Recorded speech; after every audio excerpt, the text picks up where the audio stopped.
Salut. Salut. Donc comme vous pouvez le voir, on est toujours dans notre petite maison confinée au Mexique. Et là on voulait revenir aujourd'hui sur une découverte qu'on a faite. C'était il y a un mois à peu près. Il y a un peu plus d'un mois, un peu avant que tout ça n'arrive. Et c'était la visite de la cité de Teotihuacan. C'est un endroit qu'on avait vraiment beaucoup envie de visiter.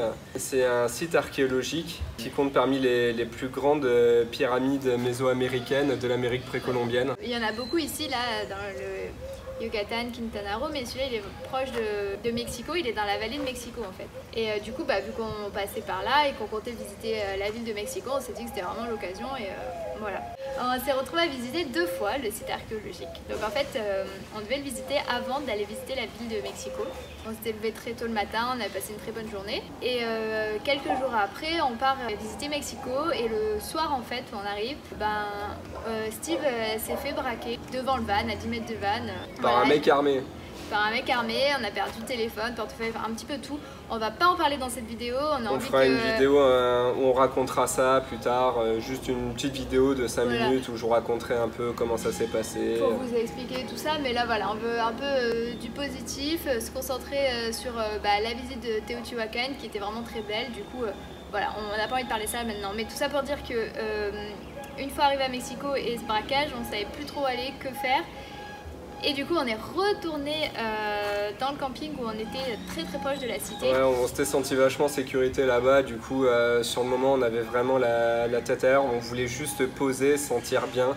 Du coup on s'est dit voilà, on va retourner là-bas, déjà on y passera quelques jours, le temps d'essayer de remettre un peu les choses en place, récupérer des cartes de crédit, tout ça. Et au passage, comme on avait perdu toutes nos vidéos de Teotihuacan, on s'est dit ça c'est vraiment... dans le téléphone qu'on s'est fait voler. Ouais, on s'est dit c'est vraiment dommage, on peut pas rater ça, on voulait faire une vidéo rien que déjà pour nous, avoir un souvenir de ça, donc on s'est dit allez, on y retourne, on se refait des vidéos et puis au moins on aura nos souvenirs. Du coup voilà, on a fait une deuxième visite et que là du coup on a refilmé et qu'on va pouvoir partager avec vous, qu'on avait filmé avec du coup l'autre téléphone, le téléphone de Steve. Voilà, on vous montre les images. There's not much to do when all I can is thinking about you. Not doing well, don't know where you are, 'cause you're not here. It's been way too long. If I could lay down beside you, I would. When nothing really matters, that's all I wanna do. I hope that you are safe and that I will see you soon. If I can lay down beside you, I would.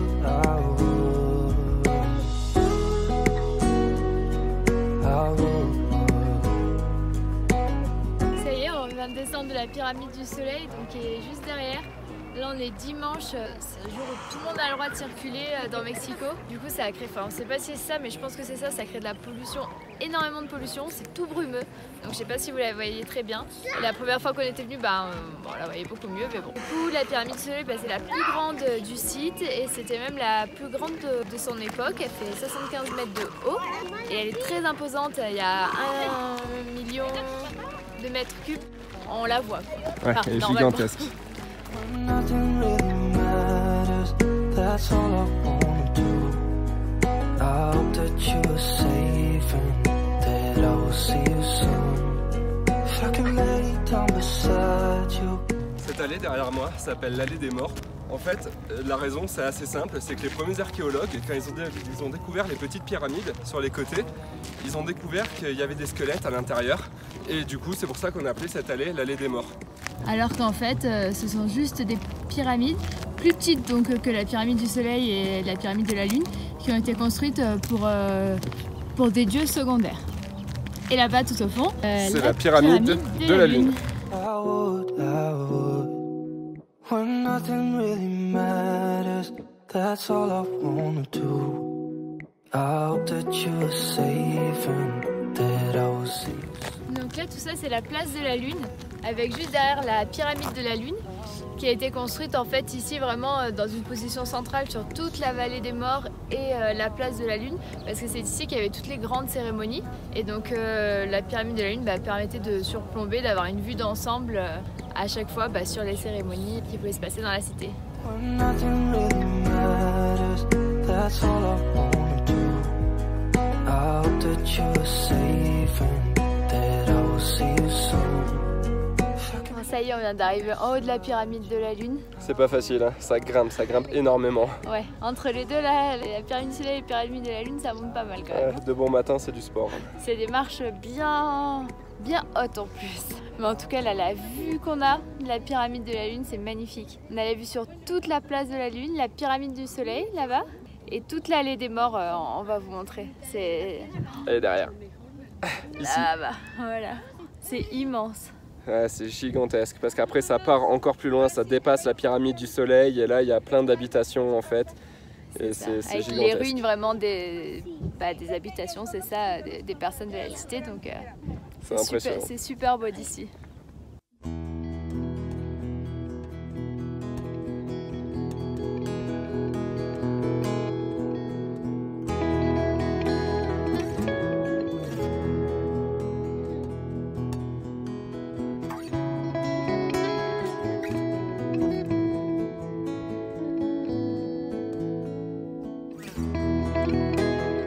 Cet endroit s'appelle le Quetzalpapalot Palace, qui veut dire Beautiful Butterfly. Et c'était la résidence de l'élite de la cité. Et s'il porte ce nom, en fait, c'est parce qu'on peut voir sur les différentes colonnes des sculptures qui représentent des sortes d'oiseaux, des sculptures colorées. Et c'est vraiment la partie propre de cet endroit.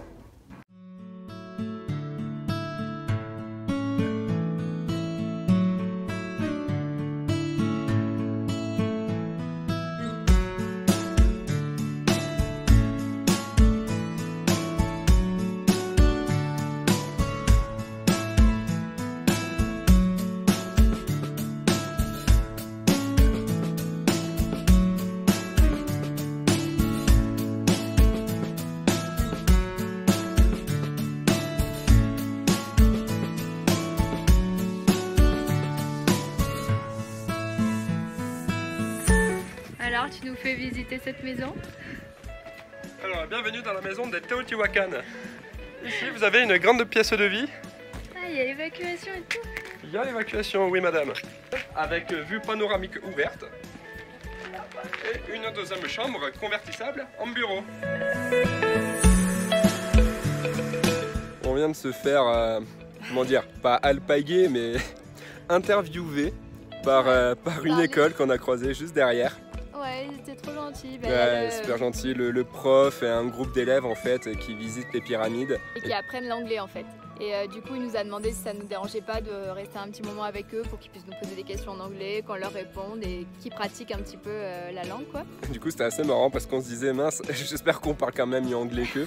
Mais ça va, ils étaient débutants, donc on s'est bien débrouillé. Ils nous ont posé quelques questions assez basiques. Pourquoi vous êtes ici? Qu'est-ce que vous aimez au Mexique? Qu'est-ce que vous aimez manger? D'ailleurs, moi j'ai dit, j'aime les quesadillas, ils ont tous rigolé. Ouais, ça les a fait exploser de rire. Je sais pas trop si c'était bien ou pas.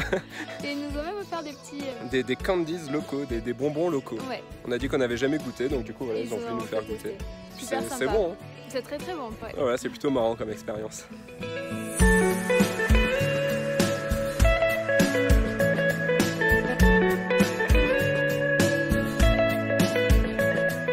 Comme on peut le voir à plusieurs endroits du site, des fois on voit en souterrain qu'il y a d'autres constructions et en fait chaque étage un petit peu correspond à une aire d'occupation. Et là au jour d'aujourd'hui ils ont découvert jusqu'à 8 niveaux, donc 8 aires d'occupation différentes. Et là l'endroit qu'on va aller voir, en fait ils ont enlevé le sol actuel pour qu'on puisse justement profiter du souterrain et donc des monuments, des aires d'occupation précédentes encore à celles qu'on peut voir à la surface actuellement.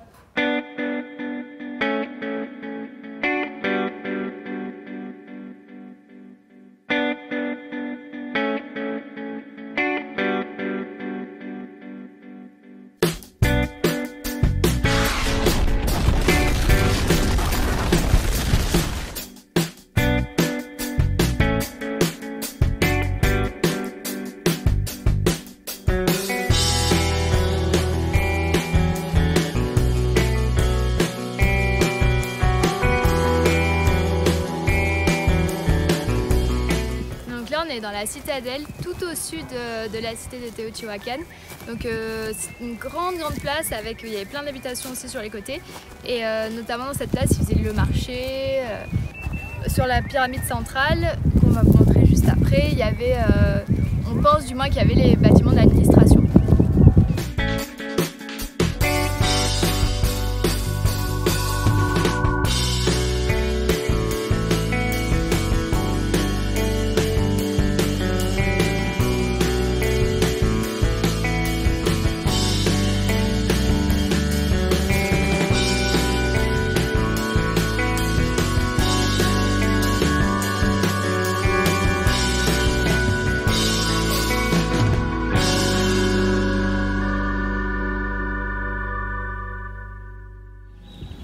Voilà, on espère que ces images vous ont plu.